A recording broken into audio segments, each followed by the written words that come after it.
Hello everyone, कैसे हो आप सब लोग। तो यहाँ पे हम ट्रेड करना शुरू करेंगे। अभी अगर हम चार्ट को देखें तो फ्लैट टू कुछ हमें गैप अप देखने को मिला। तो यहाँ पे हम पुट साइड का ट्रेड मार्केट के अंदर बनाने वाले हैं। तो सबसे पहले बैंक निफ्टी में अपना पोजीशन ऐड कर लेते हैं। 990 क्वांटिटी यहाँ पे बाय करेंगे। उसके बाद सेकंड पोजीशन ऐड कर लेते हैं।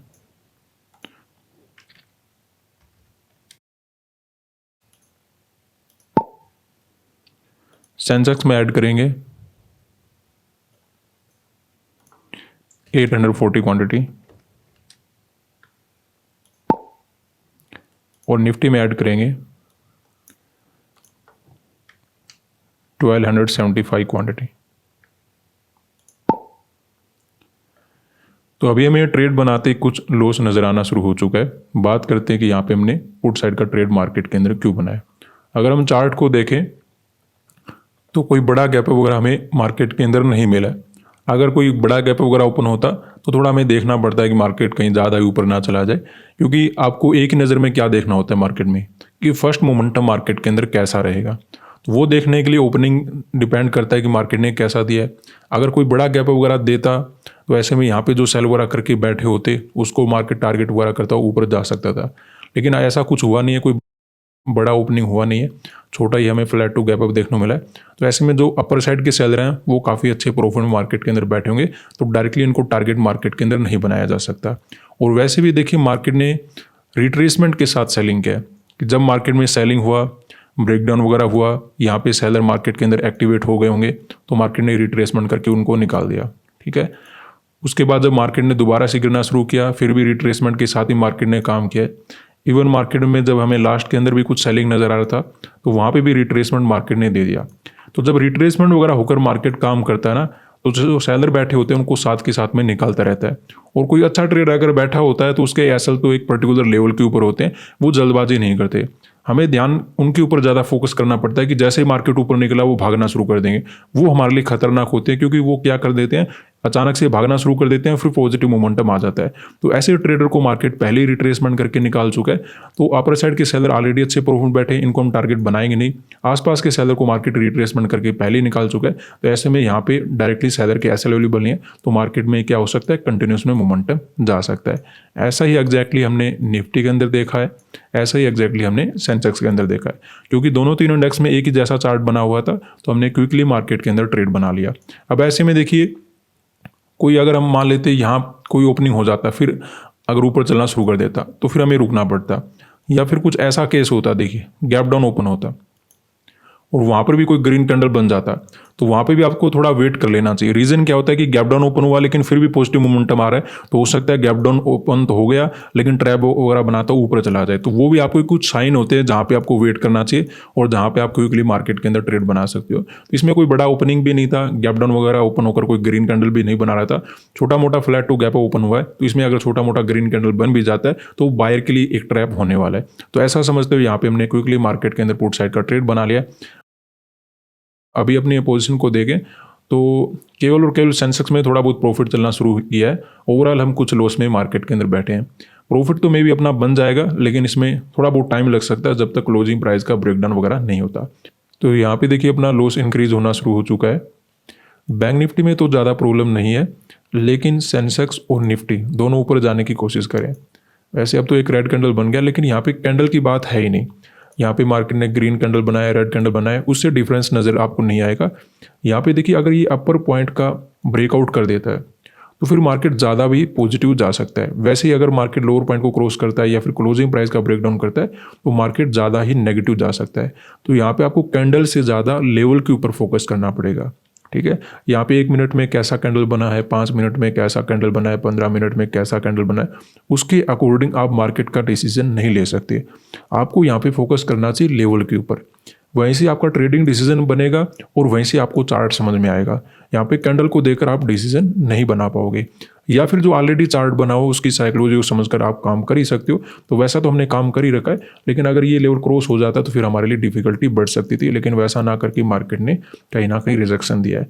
लेकिन रिजेक्शन देने से कुछ नहीं होता जब तक कि लोअर पॉइंट का ब्रेकडाउन नहीं करता, स्पेशली क्लोजिंग प्राइस का ब्रेकडाउन नहीं करता। ठीक है, उसके बाद हमें नेगेटिविटी ठीक ठाक नज़र में भी आ जानी चाहिए। तो निफ्टी बैंक ने गिरना शुरू कर दिया है। सेंसेक्स और निफ्टी ऊपर तो गए थे लेकिन ओवरऑल उन्होंने भी गिरावट करना शुरू कर दिया है। तो लॉस ही अपना कम हुआ है। अभी तक हम प्रॉफिट में नहीं आए और जब तक प्रॉफिट में नहीं आएंगे तब तक हमारी बात बनेगी नहीं। और कम से कम अपना निफ्टी और सेंसेक्स में अगर कोई लेवल वगैरह अगर ब्रेकडाउन हो जाता है तो और भी अच्छी बात हमारे लिए हो सकती है।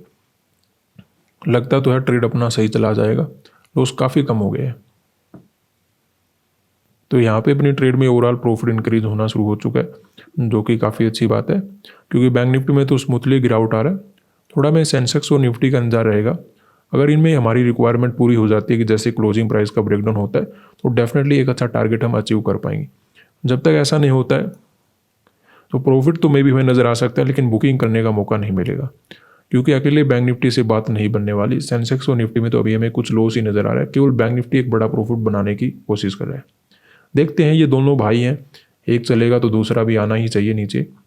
लेकिन हाँ, ब्रेकडाउन होगा तभी ऐसा कुछ होगा। जब तक ब्रेकडाउन नहीं होता है तब तक थोड़ा सा रिस्क मार्केट के अंदर बना रहता है। कभी कभी देखिए क्या होता है, जैसे यहाँ पे आपको नज़र आ रहा है कि बैंक निफ्टी में ब्रेकडाउन हो गया लेकिन सेंसेक्स और निफ्टी में ब्रेकडाउन हुआ नहीं। तो उसमें क्या होता है कि जो ब्रेकडाउन होता है वो फेलियर में कन्वर्ट हो जाता है, यानी कि ये फिर से ऊपर चला जाएगा और जो सपोर्ट लेकर बैठा है, जैसे यहाँ पे आपको सपोर्ट नज़र आ रहा है, यहाँ पे जैसे आपको सपोर्ट नज़र आ रहा है, ये कंटिन्यू सपोर्ट लेके अचानक से ऊपर चला जाएगा। तो अचानक से मार्केट क्या कर लेता है, घूम जाता है। तो ये आपको ध्यान रखना चाहिए जब भी ब्रेकडाउन वगैरह होता है। लेकिन ऐसा कुछ स्ट्रक्चर बनता हुआ नज़र आ नहीं रहा। ऑलरेडी जो चार्ट बना उसमें भी ऐसा कोई साइन नहीं था कि जिसमें पॉजिटिव मोमेंटम आ जाए। तो यहाँ पे हमें कंटिन्यू सेलिंग तो मिलना चाहिए, लेकिन हाँ थोड़ा इंतजार में भी हमें करना पड़ सकता है। तो यहाँ पे देखिए अपना जो प्रॉफिट है बार बार मार्केट कम कर देता है। तो इस ट्रेड में मुझे ऐसा लगता है कि अपना रिस्क और रिवार्ड मेंटेन हो नहीं पाएगा। हमें जो प्रॉफिट नज़र आ रहा है इसको बुक करके चले जाना चाहिए, क्योंकि यहाँ पे मार्केट में जो थोड़ा सा मुझे रिस्क नज़र आ रहा है इस बात का कि मार्केट कहीं ना कहीं यहाँ पे घूमने वाला है या फिर कोई मेजर रिट्रेसमेंट वगैरह दे सकता है। चार्ट तो ये बात नहीं बोल रहा है, लेकिन जिस प्रकार का ये छोटे छोटे कैंडल बनाकर कंटिन्यू गिरावट करने की कोशिश कर रहा है और जैसे मार्केट कुछ ग्रीन कैंडल बनाता है प्रॉफिट उतना ज़्यादा ही कम कर देता है। तो मोमेंटम तो काफ़ी अच्छा हो चुका है लेकिन प्रॉफिट हमें उतना मार्केट के अंदर नज़र नहीं आया, क्योंकि हम पहले कुछ लॉस में चले गए थे, स्पेशली निफ्टी और सेंसेक्स के कारण। तो इन्होंने कुछ ज़्यादा मोमेंटम नहीं दिया। बैंक निफ्टी ने तो अपना ओवरऑल प्रॉफिट बना के दे दिया, लेकिन इन दोनों में मोमेंटम हुआ नहीं। तो इस वजह से मुझे लगता है अगर हम बैठे रहें तो हमें कुछ लॉस वगैरह लेकर जाना पड़े, तो उससे अच्छा कि हम कुछ प्रॉफिट मार्केट के अंदर लेके निकल जाएं। तो हमने प्रॉपर रिस्क रिवार्ड को मेंटेन तो नहीं किया, लेकिन सिचुएशन को देखते हुए मुझे कुछ अच्छा प्रॉफिट नज़र आ रहा था, उसके अकॉर्डिंग मैं बुक करके चला गया कि लॉस से अच्छा है कि हम छोटा प्रॉफिट ही मार्केट के अंदर बुक करके चले जाएँ। अगर ये ब्रेकडाउन वगैरह होकर कंटिन्यू मोमेंटम करता तो मे भी हम बैठे रहते, लेकिन सेंसेक्स और निफ्टी इतना साथ हमें दे नहीं रहे, केवल बैंक निफ्टी में मोमेंटम हो रहा है और अकेले बैंक निफ्टी से बात हमारी बनेगी नहीं, क्योंकि शुरुआत में लॉस नज़र आ गया था, पहले वो कम हुआ फिर हमें प्रॉफिट नजर आए। तो इसलिए हमने ज़्यादा बड़ा टारगेट ना रखते हुए एक छोटा प्रॉफिट लेके निकल गए, ताकि आज हमें लॉस वगैरह बुक ना करना पड़े। जो हमने सेलिंग किया था वो इसीलिए क्या था कि ये जो चार्ट मार्केट ने बना रखा है इसमें हमें रिट्रेसमेंट के साथ सेलिंग नज़र आ रहा है, और अगर रिट्रेसमेंट के साथ सेलिंग नज़र आ रहा है तो कंटिन्यू सेलिंग मार्केट के अंदर रह सकता है। तो उसके अकॉर्डिंग हमने पुट साइड का क्विकली ट्रेड बना लिया था, क्योंकि कोई बड़ा गैप वगैरह नहीं था, छोटा ही फ्लैट टू गैप वगैरह देखने को मिला था। तो उसके अकॉर्डिंग हमने ट्रेड बनाया और ट्रेड बनाते ही एक मोमेंटम वगैरह कैप्चर करके निकल गए। बड़ा प्रॉफिट इसलिए नहीं बना पाए क्योंकि बैंक निफ्टी तो मोमेंटम हो चुका था, लेकिन निफ्टी और सेंसेक्स ज़्यादा मोमेंटम कर नहीं पा रहे थे, और इसमें सपोर्ट वगैरह लेकर अचानक से ऊपर भी जा सकता है। क्योंकि मैंने आपको कल भी बताया था जब मैं एनालिसिस बना रहा था कि क्लोजिंग प्राइस का मुझे डाउट यहाँ पे रहेगा कि कहीं पर भी अगर क्लोजिंग प्राइस का आपको सपोर्ट लेता नजर आए तो वहाँ पे आपको अलर्ट हो जाना है। और इन दोनों ने अभी तक ब्रेकडाउन किया नहीं है, तो ऐसे में ये ऊपर ले जा सकते हैं मार्केट को। तो ऐसा समझते हुए हम यहाँ पे ट्रेड कट करके मार्केट के अंदर चले गए। आज के लिए इतना ही, धन्यवाद।